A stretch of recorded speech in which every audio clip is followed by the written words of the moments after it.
शास्त्रों के अनुसार पितृलोक केवल हमारे पूर्वजों की आत्माओं का निवास नहीं है, बल्कि इसका प्रबंधन और व्यवस्थापन कुछ विशेष देवताओं के हाथ में है। मुख्य रूप से ये है वसु, रुद्र, आदित्य।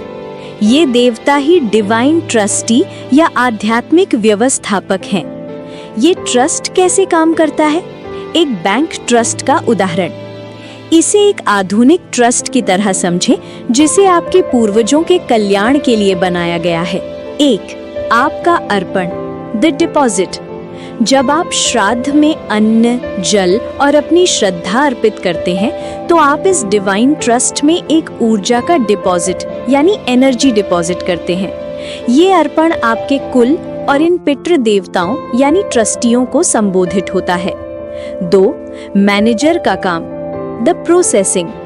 अब डिवाइन ट्रस्टी यानी पितृ देवता इस ऊर्जा को प्रोसेस करते हैं। वो एक कुशल ट्रस्ट मैनेजर की तरह ये जांचते हैं, एक, आपकी ऊर्जा किस पूर्वज के लिए है, वो आत्मा इस समय किस अवस्था में है, पितृलोक में, किसी नई योनि में या मुक्त हो चुकी है। उस आत्मा को उस अवस्था में किस चीज की सबसे ज्यादा जरूरत है। 3, फल का वितरण, द डिलीवरी। जांच के बाद वे उस ऊर्जा को उस आत्मा के लिए सबसे उपयुक्त रूप में रूपांतरित या ट्रांसफॉर्म करते हैं और उस तक पहुंचाते हैं। यदि आत्मा पितृलोक में है तो उसे सीधे तृप्ति और शांति के रूप में ऊर्जा मिलती है। यदि आत्मा का पुनर्जन्म हो चुका है तो वो इस ऊर्जा को उसके नए जीवन में आशीर्वाद, सुख, स्वास्थ्य या किसी अप्रत्याशित मदद के रूप में मिलती है।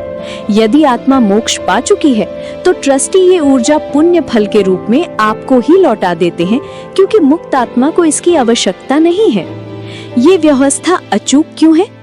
डिवाइन ट्रस्टी की ये व्यवस्था सुनिश्चित करती है कि आपकी श्रद्धा रूपी इन्वेस्टमेंट कभी बेकार न जाए। ये एक ऐसे आध्यात्मिक पोस्टल सिस्टम की तरह है जो समय और लोक की सीमाओं से परे आपके प्रेम और कर्तव्य को आपके प्रियजनों तक हमेशा सही रूप में पहुंचाता है। ये दृश्य और अदृश्य जगत के बीच एक सुंदर सेतु है।